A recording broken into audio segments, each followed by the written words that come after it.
It's time for news. It's time for more than radio. Presenting the first radio news app, Let's Mike. Let's Mike is not just a revolutionary idea. Download the app now from Play Store. Available both on Android and iOS mobile phones. Follow us on YouTube, Instagram, Twitter, LinkedIn, Facebook, Telegram, WhatsApp, Snapchat. Let's talk, let's connect, and let's Mike. Let's make paisa. Hello दोस्तों, let's make paisa में मैं मनीष आपका स्वागत करता हूं आज हमारे इस वीडियो के साथ, जिसका आज टॉपिक है रिटायरमेंट प्लान, आपके बुढ़ापे का साथी। दोस्तों, दो कल्पना मैं आपसे करवाऊंगा। पहली कल्पना कीजिए कि आप सुबह की ताज़ी हवा में टहल रहे हैं और अपने सारे शौक पूरे कर रहे हैं और आर्थिक तनाव से कोसों दूर है। और दूसरी कल्पना कीजिए कि आप 60 साल 70 साल के होने के बाद भी लगातार काम किए जा रहे हैं, नौकरी करे जा रहे हैं और अपने आप को काम में रखेले जा रहे हैं। और ये दोनों कल्पना होती है रिटायरमेंट की, जब आप अपने जीवन के कई साल काम करने के बाद फ्री समय होता है, जब आपको रिलैक्स होना होता है, तब भी आप काम कर रहे हो या फिर आप आनंद ले रहे हो उस समय का। तो आज के इस वीडियो में हम बात करेंगे रिटायरमेंट प्लान की, रिटायरमेंट प्लानिंग की। रिटायरमेंट क्या है, इसे क्यों और कैसे प्लान करना चाहिए, और अगर आपने सही प्लान नहीं किया तो क्या हो सकता है, ये सब समझाएंगे। तो आखिर तक बने रहिएगा और अपने भविष्य को सुरक्षित करने की शुरुआत कीजिएगा। सबसे पहले हम बात करते हैं रिटायरमेंट क्या है। दोस्तों, रिटायरमेंट को समझते हैं कि रिटायरमेंट होता क्या है। रिटायरमेंट वो समय होता है जब हम अपनी नौकरी या किसी पेशेवर काम के से जिम्मेदारियों से मुक्त हो जाते हैं। यह वह दौर होता है जब हम अपने लिए, खुद के लिए जीने के लिए तैयार होते हैं और अपने सारे शौक पूरे कर सकते हैं, परिवार के साथ समय बिता सकते हैं और या दुनिया घूम सकते हैं। लेकिन रिटायरमेंट का मतलब सिर्फ काम से छुट्टी लेना या घूमना फिरना नहीं है। यह हमारी नई जिंदगी की शुरुआत है, जो कि सुकून भरी हो। और जब आपके पास कब होगा ये सुकून भरा काम? जब आपके पास आर्थिक आज़ादी होगी। और इसके लिए चाहिए हमें एक मजबूत रिटायरमेंट प्लान। रिटायरमेंट प्लानिंग होती क्या है?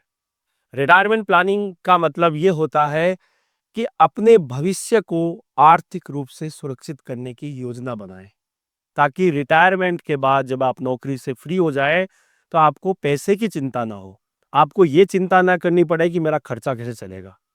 ये सिर्फ बचत नहीं है, बल्कि सही समय पर निवेश करने की एक कला भी है। हम अपनी जिंदगी में कई चीजों की प्लानिंग करते हैं। बच्चों की पढ़ाई की प्लानिंग करते हैं, उनकी शादी की प्लानिंग करते हैं, नए घर की प्लानिंग करते हैं, नई कार की प्लानिंग भी करते हैं। और इन सब के लिए हम दिन रात मेहनत करते हैं और पैसा कमाते हैं। लेकिन रिटायरमेंट की प्लानिंग, हम इसे अक्सर भूल जाते हैं। हम सोचते हैं अभी तो बहुत समय पड़ा है, बहुत समय पड़ा है, या फिर पेंशन से काम चल जाएगा। लेकिन यह बहुत बड़ी गलती है जो हमको भविष्य में महंगी पड़ती है।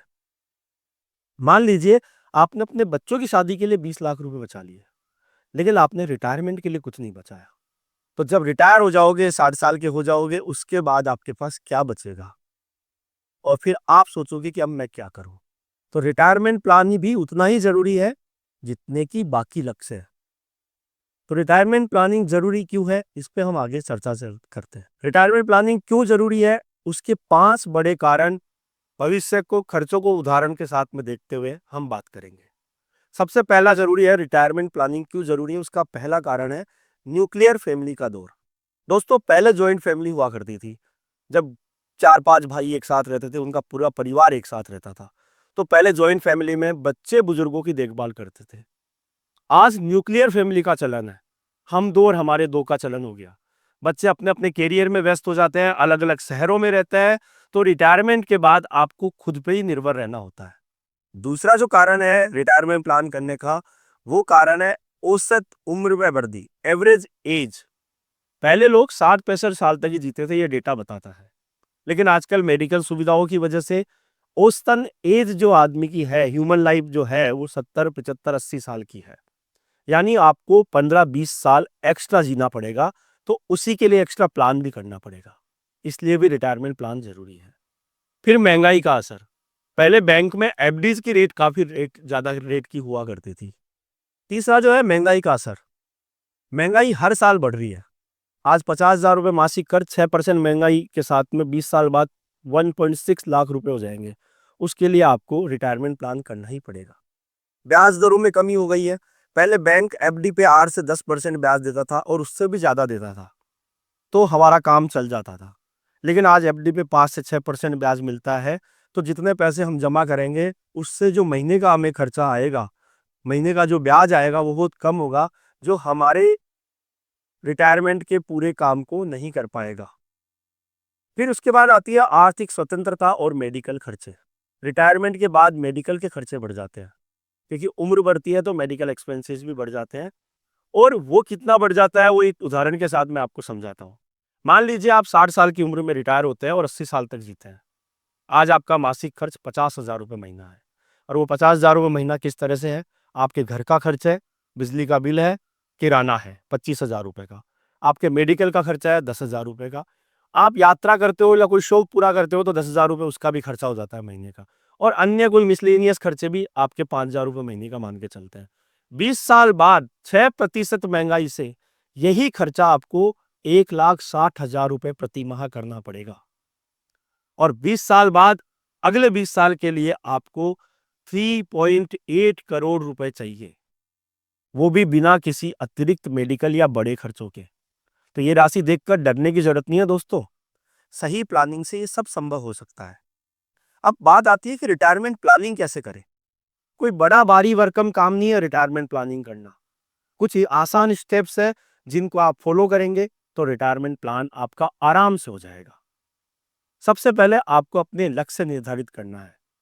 आपको यह सोचना है कि रिटायरमेंट के बाद आपकी जरूरतें क्या होगी। आपको हर महीने कितने पैसे चाहिएंगे, आपको हर महीने खर्चा करने के लिए कितना राशि आपको चाहिएगी। आप कोई यात्रा पे जाना चाहते हैं या शौक पूरा करना चाहते हैं तो उसके लिए आपको कितना पैसा चाहिए, आपको मेडिकल खर्चों के लिए कितना पैसा चाहिए। ये सारी चीजें आपको प्लान करनी पड़ेगी, लक्ष्य निर्धारित करने पड़ेंगे। और जब ये लक्ष्य निर्धारित कर लेंगे तो उसके बाद आपको जल्दी शुरुआत करनी पड़ेगी, क्योंकि जल्दी शुरुआत करने से आपके पास रिटायरमेंट के लिए जोड़ने के लिए समय ज्यादा रहेगा। तो जितनी जल्दी आप शुरू करेंगे उतना ही ज्यादा समय आपको पैसे को बढ़ने का मिलेगा, आपके पैसे को कंपाउंडिंग ज्यादा मिल पाएगी। इसको भी हम एक उदाहरण के साथ से समझते हैं। मैं आपको बीच बीच में उदाहरण इसलिए दे रहा हूं ताकि आपको समझने में और आसानी हो जाए। तो मान लीजिए कि आप 30 साल की उम्र के हैं और 5,000 रुपए प्रति माह निवेश करते हैं, जिसपे आपको औसतन 12% का रिटर्न मिलता है। तो ये राशि 60 साल के बाद 1.5 करोड़ रुपए हो जाएंगे। लेकिन अगर यही शुरुआत आपने 10 साल लेट करी, 40 साल से करी, तो आपको जो 1.5 करोड़ रुपए मिलेंगे वो घट के आधा ही रह जाएगा। ये होता है जल्दी शुरुआत करने का फायदा, कि आप जितना जल्दी शुरुआत करेंगे आपको कंपाउंडिंग उतना ही ज्यादा मिलेगी। तो इस तरह से आप जल्दी शुरुआत करिए, फिर आप अपना बजट बनाइए और उसके बाद आप अपना निवेश कीजिए। अपनी आय का 10 से 15% पैसा रिटायरमेंट के लिए बचाएं, ताकि आपको बचत अच्छी से हो जाए। अनावश्यक खर्चों से बचें, जैसे बार बार जाना है, घूमना फिरना है, गैर जरूरी शॉपिंग, ये सब कम करें, ताकि आप अपने पैसे को रिटायरमेंट के लिए बचा सकें। नियमित समीक्षा करें, हर 2-3 साल में अपने प्लान की समीक्षा करें कि आपने जहां भी निवेश कर रखा है वो प्रभावी रूप से चल रहा है या नहीं चल रहा है। और अगर आप इन बिटवीन आपकी आय बढ़ती है तो आप अपने निवेश को भी बढ़ाएं, ताकि आपका पैसा और जल्दी से बढ़ सके। अब बात आती है कि रिटायरमेंट प्लान के लिए हम निवेश कहाँ कहाँ कर सकते हैं। ऐसे क्या ऑप्शन है जहां पे हम पैसा जोड़ सकते हैं रिटायरमेंट के लिए। तो रिटायरमेंट प्लान के लिए बहुत सारे निवेश विकल्प उपलब्ध है। यहाँ पे हम कुछ निवेश विकल्पों की बात करते हैं।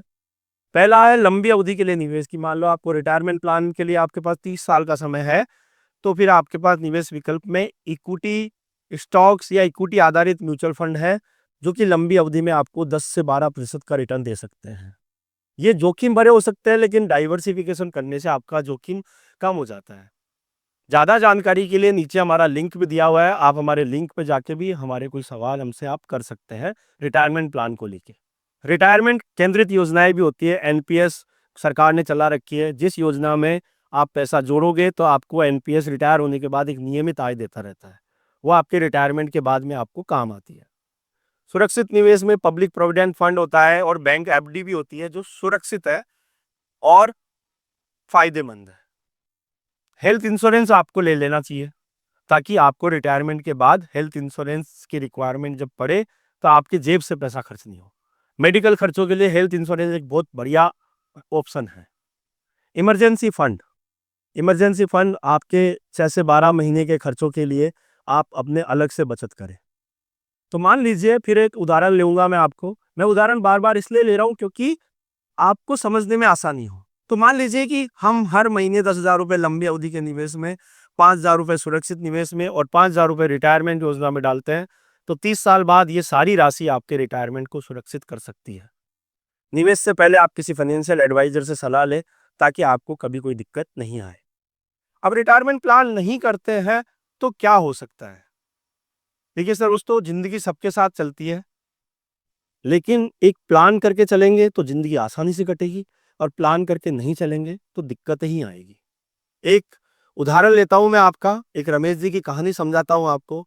एक रमेश जी एक प्राइवेट कंपनी में काम करते थे। उन्होंने 30 साल मेहनत करी, खूब पैसा कमाया, लेकिन रिटायरमेंट प्लानिंग को टाल दिया। वो सोचते थे कि एफडी का ब्याज आ जाएगा और पेंशन जो आएगी उससे मेरा काम चल जाएगा। 60 साल की उम्र में जब उनका रिटायरमेंट आया तो एफडी का ब्याज सिर्फ 5% था और महंगाई ने खर्चे कर दिए थे दुगने। पेंशन से बुनियादी खर्चे भी पूरे नहीं हो पा रहे थे। बेटा बाहर रहता था, बेटा संभालता नहीं था, तो उनको मेडिकल खर्चों के लिए अपनी जमीन को बेचना पड़ा। तो ये रमेश जी की कहानी हमें यह सिखाती है कि बिना प्लानिंग के अगर हमने प्लान नहीं किया और पैसे को नहीं जोड़ा तो आने वाले समय में जो रिटायरमेंट समय हमारा एक आसान सुकून भरी जिंदगी का होता है, उस समय हमको आर्थिक तंगी का सामना करना पड़ता है, दूसरों पे निर्भर रहना पड़ता है और हमारे कई सपने अधूरे भी रह सकते हैं। दोस्तों, रिटायरमेंट प्लानिंग आपके सपनों को हकीकत में बदल सकती है। आज आप अपने भविष्य को सुरक्षित कर सकते हैं रिटायरमेंट प्लान करके। न्यूक्लियर फैमिली हो रही है, बढ़ती उम्र, महंगाई और कम ब्याज दरें हमें सिखाती है कि हमें अपने भविष्य की जिम्मेदारी आज ही लेनी पड़ेगी। तो अपने रिटायरमेंट के लिए आज ही शुरू करें। अपने खर्चों को लिखें और लक्ष्य निर्धारित करें कि मुझे रिटायरमेंट कितने साल में चाहिए। आप अगर सही ढंग से प्लान करते हो तो जरूरी नहीं कि आपको 60 साल तक रिटायर होना है। आप 50-55 साल की उम्र में भी रिटायर हो जाते हो। कई लोग ऐसे हैं जो 50 साल की उम्र में रिटायर होना चाहते हैं कि मैंने बहुत काम कर लिया, मुझे 50 साल की उम्र तक ही रिटायर होना है। वो प्लान करते हैं और एक सही प्लान अगर आप करेंगे तो आपका रिटायरमेंट बहुत सुरक्षित होगा, बहुत भविष्य होगा और रिटायरमेंट प्लान आपके बुढ़ापे का साथी बनेगा, आपकी दूसरी पारी का साथी बनेगा। तो दोस्तों, अपनी दूसरी पारी को संजोए। अच्छे प्लान के साथ आप अपना आज से ही रिटायरमेंट प्लान शुरू करें। अगर आपको हमारा ये वीडियो पसंद आया हो, लाइक करें, कमेंट करें, अपने दोस्तों परिवार के साथ शेयर करें और हमारे इस चैनल को सब्सक्राइब करना नहीं भूलें। कमेंट में लिंक में देख के आप हमसे कोई सवाल भी कर सकते हैं कि आपको रिटायरमेंट प्लान किस तरह से करना है, तो हम आपके सवालों का जवाब देने में भी सक्षम हैं। धन्यवाद। आप सुन रहे थे let's make more than radio. Follow कीजिए हमें हमारे सोशल मीडिया प्लेटफॉर्म्स पर। It's time for news. It's time for more than radio. Presenting the first radio news app, Let's Mike. Let's Mike, a news-based app on your phone where you get to watch and listen news, talk shows, interviews, radio show podcasts. On Let's Mike, you get all relevant information of TV, print, radio, podcast, and digital. Let's Mike talks about every segment of life.